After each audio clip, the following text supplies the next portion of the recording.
বিসমিল্লাহির রহমানির রহিম। আমি আজকে আছি, আমি আবুল কাশেম ফারুক, সহস্বাস্থ্য পরিদর্শক, সরকি ইউনিয়ন।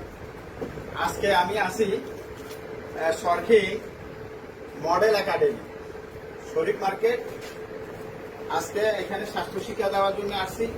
অত্যন্ত আনন্দিত হলাম যে সরকি শরীফ মার্কেটের পাশে যে মডেল একাডেমি, এখানে ছাত্রছাত্রী যথেষ্ট পরিমাণে আছে এবং এদের যে উদ্যোগ, তারা ব্যক্তি উদ্যোগে আমাদের প্রধান শিক্ষক সুমন দাস এবং অত্র এলাকার আমাদের সমাজসেবক শহীদুদ্দিনের অনুপ্রেরণায় এই সরকিং এই একাডেমি কার্যক্রম চলছে ইনশাল্লাহ।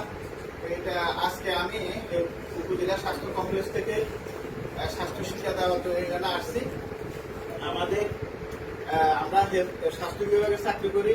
আমাদের দায়িত্ব হলো মানুষের স্বাস্থ্য সুস্থ সবল রাখার জন্য স্বাস্থ্য বার্তা বিভিন্ন সরকারি প্রোগ্রামে আপনাদেরকে সচেতন উদ্দীপ্ত করা। তো আজকে একটি বার্তা এখানে শিক্ষক এবং ছাত্রছাত্রীদের উদ্দেশ্যে বলি যে কিছুদিন আগে 2 মাস আগে আমরা জাতীয়ভাবে 6 মাস থেকে 5 বছর পর্যন্ত সকল শিশুকে আমরা হামের টিকা দিচ্ছি। এটা অত্যন্ত গুরুত্বপূর্ণ একটা প্রোগ্রাম ছিল, যেহেতু হাতিয়া নোয়াখালী জেলা সারা বাংলাদেশে হামের প্রকোপ দেখা দিচ্ছে। প্রকোপটা অনেকটা মহামারীর মতো, যেখানে আমরা কখনো 2-3টা হামের রুগী পাই না, এখন আমাদের অ্যাভেলেবেল রুগী হাসপাতালে ভর্তি আছে। তো এটা আমাদের জন্য বিপজ্জনক। এখানে শিক্ষকদের উদ্দেশ্যে বলছি, আপনারা আমার পরও এদেরকে এভাবে বলবেন যে সমাজ থেকে 5 বছরের ভিতরে কোনো শিশু এখনো যদি জাতীয় প্রোগ্রামের টিকা কেন্দ্রে না, আমাদের জাতীয় প্রোগ্রামে হামের টিকা না দেয়, তাহলে যেন অতি সত্ত্বর টিকাটা দেয়। তাহলে আল্লাহ তাআলা এই টিকার উসিলায় তাকে নিরাপদ রাখবে। আমাদের দুনিয়াবি রীতিনীতি মানতে হবে, স্বাস্থ্যসম্মত নিয়ম মানতে হবে। এই জন্য যেন কোনো শিশু বাদ না যায়, এই ব্যাপারে আমাদের উপজেলা স্বাস্থ্য ও কর্মকর্তা ডাক্তার মানসী রানী সরকার কঠোর নির্দেশনা দিয়েছে যে কোনো বাড়িতে একটা টিকা যেন আমার থেকে বাদ না পড়ে। তা আমি আমাদের শিক্ষক মহোদয়কে বলছি, এই ব্যাপারে আমাদের ছাত্রছাত্রীদেরকে আপনারা ভালো বলবেন। আর যারা টিকা দেয় 1 বছরের নিচে, তারা ওখানে হামির টিকা দেয়, সেটা আমাদের কোনো আলোচনা না। আমাদের আলোচনা হলো জাতীয় প্রোগ্রামে, মানে টিকার বাইরেও, টিকা কেন্দ্রের বাইরেও যে আমরা জাতীয় প্রোগ্রাম বুঝতে, ওইখানে হামের অবস্থা হাতিয়া খুব খারাপ। এই ব্যাপারে আমরা সচেতন হই। এরা আমাদের পরিবারের ভবিষ্যৎ, আমাদের সমাজের ভবিষ্যৎ। প্রত্যেক পিতামাতা তার সন্তান সুস্থ সবল থাকুক। আর এই বিষয়ে কিছু স্বাস্থ্য বার্তা তোমাদেরকে দিই। তোমরা এই যে জামা কাপড় পরো, এগুলা বাড়িতে গিয়ে এভাবে তলা করে রাখবা না। এগুলা হয়তো রোদ্রে দিবা, বা যাদের 2-1টা আছে তারা আরেকটা পরে আসবা, এবং এগুলা মানে দুটো করবা তাড়াতাড়ি। হাতের নখ কাটবা, বাথরুমে যাইতে স্যান্ডেল খাইয়ে দিবা, কারণ বাথরুমের রাস্তার মধ্যে কিরিমের জীবাণু থাকে, গরম ভাইরাস থাকে। তো আব্বা আম্মা কষ্ট করে তোমাদেরকে যে ফল ফ্রুট পুষ্টির জন্য খাওয়া, ওই কৃমি শত্রু এখানে বসে সব পুষ্টি খেয়ে ফেলা, তখন তোমরা দুর্বল হয়ে যাও।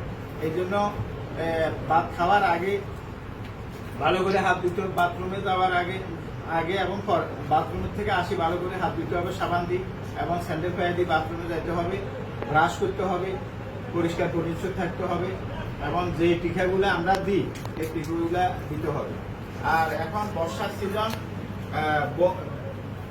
এডিস মশা, আমরা ডেঙ্গু বই সাধারণত, আর ডেঙ্গু সাধারণত শিশুরা আক্রান্ত হয়। ডেঙ্গু কোনো মশা নাই, মশাটার নাম হলো এডিস। এই এডিস মশা যখন কামড়া তখন ডেঙ্গু জ্বর হয়। এই ডেঙ্গু জ্বর অত্যন্ত ভয়ানক। সারা বিশ্বে প্রতি বছর 10 লক্ষ শিশু মারা যায়। বিষাক্ত সাপ যেটা দেখলে আমরা ভয় পাই, এটা সারা বিশ্বে 1 বছরে 4,000 মারা যায়। তাহলে তার চেয়ে কত ভয়ানক হইল ডেঙ্গু মশা। তো এটা সাধারণত সূর্য উদয়ের 2 ঘন্টা খুব তৎপর থাকে কামড়ানোর জন্য। এই সময় আমরা একটু ঘরে থাকি, মশারির ভিতরে থাকি, সতর্ক থাকি। আবার সন্ধ্যার আগে 2 ঘন্টা তখনও খুব তৎপর করে। একটা মশা যতক্ষণ পর্যন্ত মানে একজনের না, মানে 5টা লোকের কামড় না দিতে পারে ততক্ষণ পর্যন্ত সে এই কামড়ানোর জন্য একটা যুদ্ধ শুরু করে। এবং এটা খুব ভয়ানক। সে 70 ফুট দূর থেকে একটা মানুষের লক্ষ্য করতে পারে, তার শরীরে বেলেট আছে, বেলেটটি অ্যানাস্থেসিয়া দিয়ে অবশ করি আস্তে রক্ত নিয়ে যায়। তা আমরা এটা সতর্ক থাকি। এখন হলো বর্ষার সিজনে এই ডেঙ্গু মশা বিস্তার করে। কোথায়? আমার ঘরের আশপাশে যেখানে স্বচ্ছ ফুলের টব, টাইগার, গাড়ির পরিত্যক্ত টায়ার, নারিকেলের খোসা, এগুলোর মধ্যে পরিত্যক্ত যে পানির মধ্যে সে ডিম পারে। একবার 300 ডিম পারে। তো কত? 300। আমরা এই পরিত্যক্ত পানি যেন কোথাও পরিষ্কার পরিচ্ছন্ন না থাকে বা বাসার আশপাশে এগুলো পরিষ্কার রাখি। আমরা সতর্ক থাকি। আমরা ফুটসার গায়ে দিই, তারপরে ফ্যান করি, তাহলে আমরা কিছুটা বৃষ্টিতে জ্বালানা এবং ঘরে নেট ব্যবহার করি, মশার স্প্রে ব্যবহার করি, তাহলে আমরা সতর্ক থাকি। যদি কামড়া, এটার ভয়ানক অবস্থা হলো ডেঙ্গুর ভয়ানক যখন অবস্থা হয় তখন নাকে দিই, প্রস্রাবের রাস্তা দিই রক্ত বাইরে আর জ্বর 160 ডিগ্রি উপরে থাকবে তো ডেঙ্গু রোগে। অতএব আমরা এইসব ব্যাপারে সতর্ক থাকি। আর এই অত্র একাডেমি, সরকারি মডেল একাডেমি যারা আছেন তারা হয়তো ইনশাল্লাহ ভবিষ্যতে আরো উন্নত হবে, যেহেতু এটা একাডেমি একটা ব্যতিক্রম প্রাইভেট, অর্থাৎ এখানে পড়ালেখা প্রাইভেট ভাবে হবে। এলাকার লোকজনকে উদ্বুদ্ধ করি এই প্রতিষ্ঠানকে সহযোগিতা করার জন্য। আসসালামু আলাইকুম। আবুল হাসান।